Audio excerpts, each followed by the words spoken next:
আজকে আমরা আবার চলে এসেছি আমাদের পরিবেশ পঞ্চম শ্রেণীর দ্বিতীয় পাঠ নিয়ে। তো আজকে আমরা দ্বিতীয় পাঠ আমরা এর আগের ভিডিওতে অনেকগুলো কমপ্লিট করেছিলাম। তারপর থেকে আমরা আবার কন্টিনিউ করব আজকে। আজকে ৫ নম্বর পেজ থেকে শুরু হবে। দেখুন কি লেখা রয়েছে? ত্বক কোথায় পাতলা, কোথায় পুরু? পরদিন দিদিমণি আসার আগেই ত্বক নিয়ে কথা শুরু হলো। আমিনা নিজের হাতটা দেখছিল। একসময় বলল, চামড়া যেখানে পাতলা সেখানেই শিরাগুলো দেখা যায়। চামড়া যেখানে মোটা সেখানে দেখা যায় না। তাই হাতের চেটোর দিকে শিরা দেখা যায় না।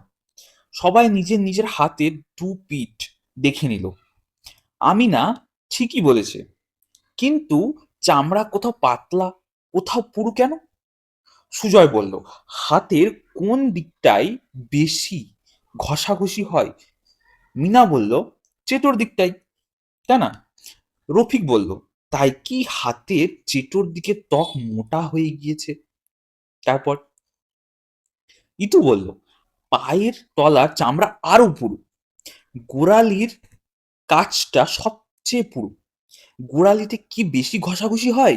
মিনা বলল, হাঁটার কথা ভেবে দেখ, গোড়ালির ওপর শরীরের সব ভার পড়ে, সেখানে বড়মোটা মোটা না হলে চলে?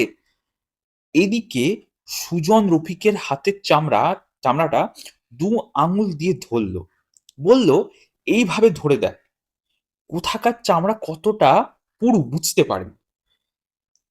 দেখে নিয়ে লেখো, শরীরের নানা অংশের ত্বক কত পুরু তা দেখে তারপর লেখো। শরীরের কোন অংশ ত্বক পাতলা না পুরু, শরীরের অংশ ত্বক পাতলা না পুরু, যাই হোক এর একটা চার্ট বানানো যেতে পারে। এখানে মোট মোট কথা হচ্ছে এই যে টপিকটা রয়েছে সেটার আমাদের দেহের কোন অংশে বেশি ভার পড়ে বা কোথাকার চামড়া মোটা, জাস্ট এটাই হচ্ছে মিনিং আর কি। তো এটা এর আগে যেটা ছিল টপিক আমাদের, চামড়া কি কাজ করে, তো চামড়া নিয়ে আমরা একটা ডেমো দিতেই পারি, তাই না? এরপরে আমরা আরেকটা টপিক দেখে নেব, দেখা যাক কি আছে। ত্বকের ওপর নিচ কি লেখা আছে দেখুন। স্কুলের কাছে এসে হঠাৎ হোঁচট খেয়ে পড়ল সুজন।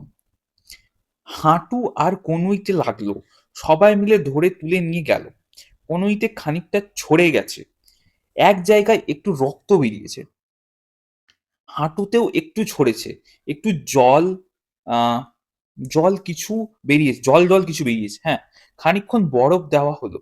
এরপর হেড স্যার ওষুধ দিলেন। মিনা সব দেখছিল। সে ভাবলো, ত্বকের দুটো স্তর আছে, একটা স্তরে জলের মতন কিছু থাকে, আর একটা স্তরে রক্ত। দিদি ক্লাসে এলে সে জানতে চাইলো। দিদি বললেন, ঠিকই দেখেছো, ত্বকের ওপরের স্তরে রক্ত থাকে না। রফিক বলল, এই স্তরের উপরটা মরা, কেটে গেলেও কিছু হয় না, তাই না? হ্যাঁ, ভিতরের স্তরে আঘাত লাগলেই কিছুটা জ্বালা করবে। তারপর মিনা বলল, পুড়ে গেলে খুব জ্বালা করে, তখন ঠান্ডা জল দিতে হয়।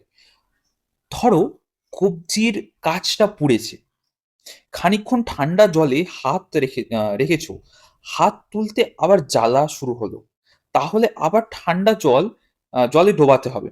যখন হাত তুলে নিলে জ্বালা করবে না, তখন হাত তুলে নেবে।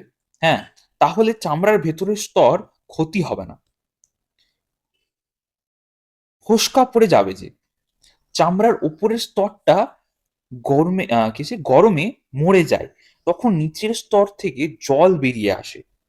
দুটি স্তরের মাঝে সেই জলীয় তরল জমা হয়, তার ফলে জায়গাটা ফুলে ওঠে। এভাবে ফোস্কা পড়ে।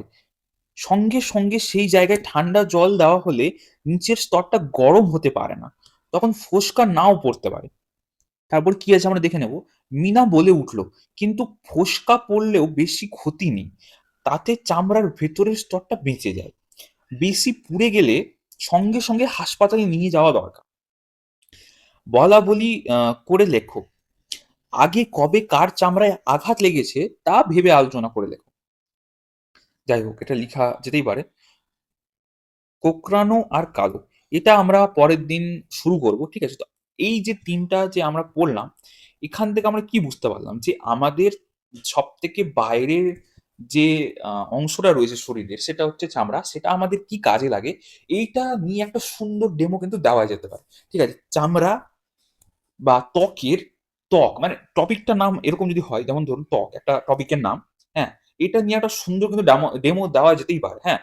কিরকম যে আমাদের কি, কি কাজে লাগে, কোথায় অবস্থিত, কটা লেয়ার আছে, হ্যাঁ? কটা স্তর আছে, তারপরে ৩য় স্তরে এবং ১ম বাইরের স্তরের মাঝখানে কি তরল পদার্থ থাকে কি থাকে না, পুড়ে গেলে আমাদের কি করা উচিত, হ্যাঁ?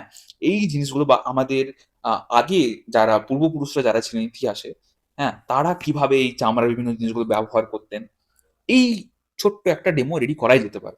ঠিক আছে? তো আপনারা চাইলে করতেই পারেন। অবশ্যই টপিকটা এট লিস্ট জেনে রাখুন। তাহলে যদি হুট করে যদি দিয়েও দেয়, এই যে ধরুন আপনি ক্লাস 5 থেকে পরিবেশ থেকে যে শরীরের বর্ম বা শরীর থেকে যেকোনো একটা টপিক দিন। এভাবে বলে দিতেই পারে। তো আপনার জানা থাকলে জিনিসটা বলতে সুবিধা হবে, তাই না? তো বাকি ভিডিওগুলো আসছে আরো দেখতে থাকুন। সকলকে ধন্যবাদ। All the best.